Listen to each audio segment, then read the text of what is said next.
nichts anderes übrig.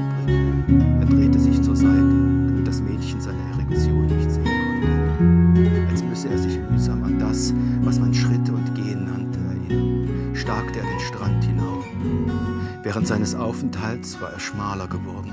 Sein Körper schien durch die Arbeit. По одредено време ја крена раката на недефиниран начин, самоделумно високо, како да го поздравува или да го брка Ед.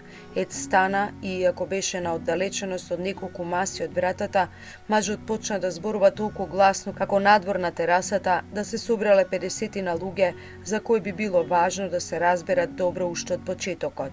Се викам Кромбах, Вернер Кромбах, директор на одморалиштето кај Еремитот. Јас се викам Едгар Бендлер, побрза да одговори Ед. Го извика тоа во грбот на затрчаниот директор и при тоа го забрза и својот чекор.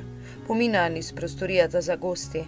Мажот изгледаше спортски, полничок, светлечкото јајце на неговата негувана келавка се провлекуваше по тилот, косата на страните му беше бела и кратко подстрижана. Со половина око Ед го забележа шанкот и металната каса. Влегува во малата канцеларија. Директорот вешто отиде до својата маса за пишување. Зазеде место и му подаде рака. Но ве молам, седнете, господине Бендлер. Ништо во неговиот настап не издаваше недоверба или презир. Ја зеде личната карта на Ед врака, ја отвори, ја прелиста.